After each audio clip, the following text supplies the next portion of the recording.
built my app on iPhone, iPad, Apple Watch, Mac, Windows and Android. And after going through every single platform, I can tell you the answer to which one you should launch on first. So let me break down every major platform, what it actually costs, how fast you can launch, and which one I would personally recommend depending on your situation. Let's start with Apple. Apple covers iPhone, iPad, Apple Watch and Mac all with one language, one code base. That alone makes the most developer-friendly ecosystem out there. The developer account does cost $99 a year. That is the biggest barrier and honestly the only real one. Once you're in, getting your app in the App Store is surprisingly smooth. If your app follows Apple's guidelines, you're looking at about 2 to 3 weeks for review, and even with the rejection, you fix it, resubmit and you're live within a week. Apple does take a 30% cut from your revenue, but if you apply for the small business program and make under $1 million a year, that drops to 15%.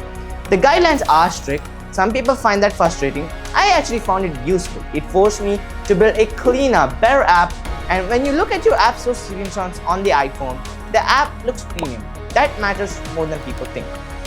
Now, Android. Android has a massive audience. Most people you talk to day are probably on Android.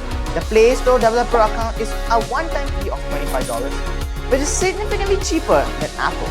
Android also takes a 15% cut from your revenue, which is better than Apple's standard cut. Here's the catch, the part that nobody tells you and warns you about. Google requires new accounts to go through a closed testing phase before you can submit your app for public use. You need 12 testers and collect their email addresses and add them to your testing track on Play Console. And then they get an invite link to opt in. Once they accept, the clock starts. Those 12 testers need to actively test your app for at least 1 hour every single day for 14 consecutive days. If someone misses a day, only their individual count really pauses. The other testers keep going, but you still need 12 testers to hit the threshold. So you want to have a couple of backup testers ready just in case someone goes quiet. Finding 12 people who will actually show up consistently for 2 weeks is genuinely hard.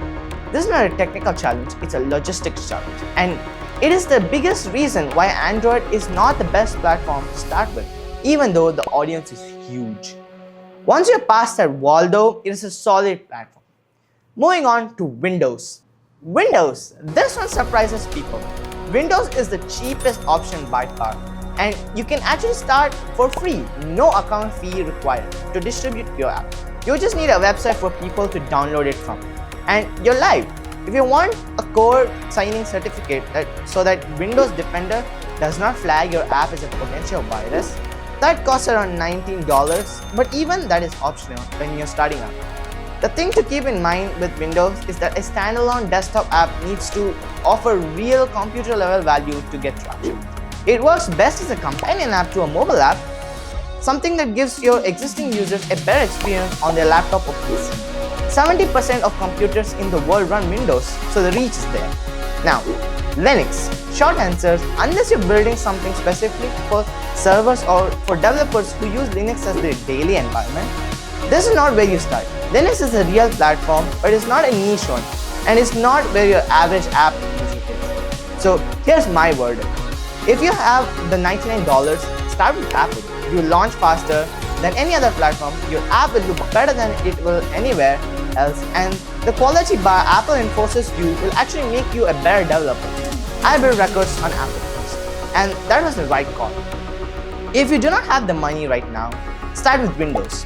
It's free to get going, and you can build credibility and an early user base while you save up for the Apple account. Android is not a platform to skip, but it is a platform to add once you're already live somewhere else. Get your third testers lined up before you even start the clock. Have a few backups ready, treat it like a project with its own logistics problem. And Linux, only if it is directly relevant to what you're building. That is the honest breakdown. Pick the platform that matches your current situation, not the one that sounds most